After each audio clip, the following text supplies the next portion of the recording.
Hi friends, I am Amit Kumar and welcome to Technical Education classes.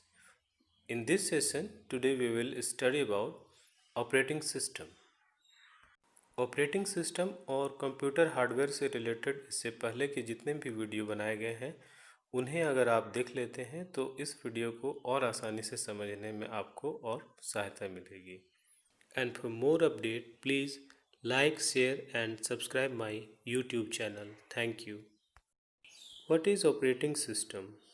An operating system is a program that controls the execution of application programs and acts as an interface between applications and the computer hardware.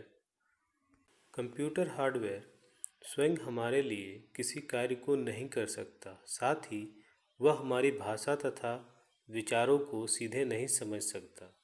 इसलिए computer hardware से उपयोगी कार्य करवाने के लिए तथा हमारी आवश्यकताएं पूरी करवाने के लिए एक मीडिएटर या एक माध्यम की आवश्यकता होती है जो हमारी आवश्यकताओं की जानकारी या हम जो इनपुट देंगे इस बात की जानकारी कंप्यूटर हार्डवेयर को समझा सके। ऑपरेटिंग सिस्टम ऐसे ही मीडिएटर की भूमिका या मध्यस्थ की भूमिका निभाता है। इस प्रकार ऑपरेटिंग सिस्टम एक ऐसा प्रोग्राम है जो एप्लीकेशन प्रोग्राम के एग्जीक्यूशन को कंट्रोल करता है तथा कंप्यूटर हार्डवेयर एवं कंप्यूटर यूज़र के बीच मध्यस्थ का कार्य करता है। Now we will study about operating system objectives. Operating system को मुख्य रूप से इन 3 कार्यों के लिए बनाया गया है। First one convenience, second efficiency and third is ability to evolve. First one is convenience. An OS makes a computer more convenient to user. Operating system द्वारा कंप्यूटर के यूज़ को आसान बनाया गया है। सेकेंड वन इज़ एफिशिएंसी, जिसे हिंदी में दक्षता कहते हैं। An operating system allows the computer system resources to be used in an efficient manner.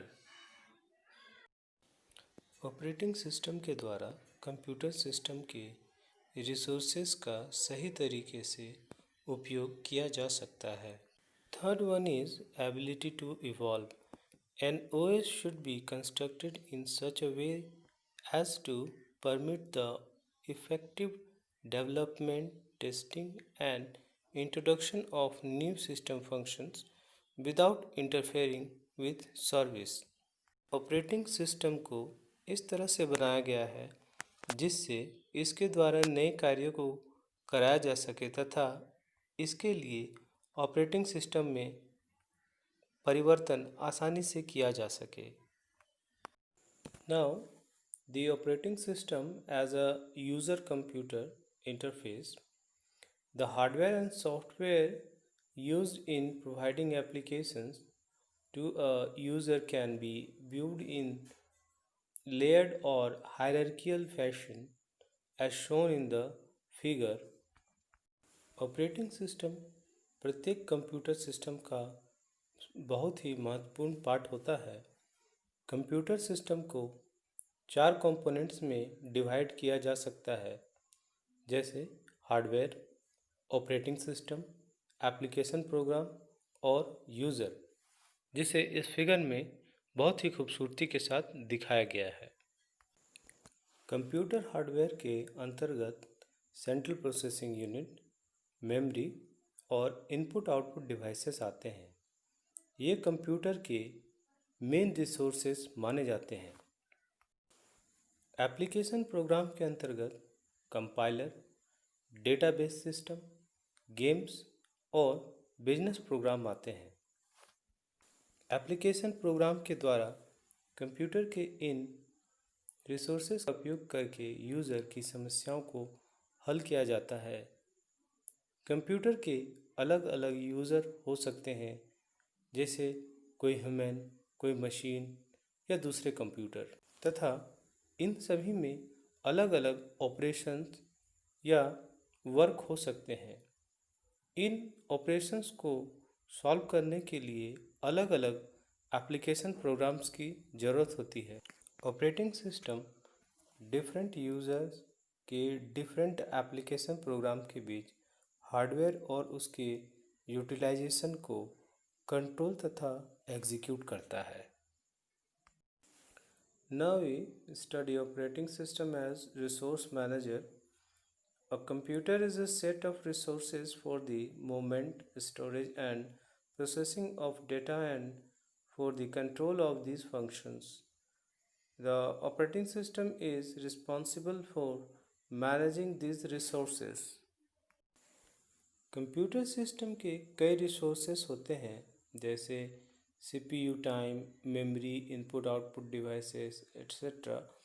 In resource के उपयोग से प्रॉब्लम्स को सॉल्व किया जाता है। ऑपरेटिंग सिस्टम इन रिसोर्स के मैनेजर की तरह कार्य करता है। ऑपरेटिंग सिस्टम इन रिसोर्स को डिफरेंट प्रोग्राम्स में बांटता है, क्योंकि एक रिसोर्स की आवश्यकता एक से अधिक प्रोग्राम के लिए हो सकती है। इन परिस्थितियों में ऑपरेटिंग सिस्टम डिसीजन लेता है कि किस प्रोग्राम को रिसोर्स दिया जाए जिससे कंप्यूटर निष्पक्ष रूप से तथा कुशल तरीके से अपना वर्क को एग्जीक्यूट कर सके। As you see in this picture, a portion of the OS is in the main memory. This includes the kernel or nucleus, which contains the most frequently used functions in the operating system, and at a given time other portions of the operating system currently in use. The remainder of the main memory contains user program and data. Now, easy of evolution of an operating system. So it includes number one, hardware upgrade plus new types of hardware. Second, new services, and finally fixes. इसे operating system के development में सरलता या easy जिसे कहते हैं वो है। ऑपरेटिंग सिस्टम के डेवलपमेंट की आवश्यकता इन्हीं तीन चीज़ों से होती है। इसमें पहला है कि हार्डवेयर में सुधार तथा नए प्रकार के हार्डवेयर बनने के कारण। सेकंड है न्यू सर्विसेज।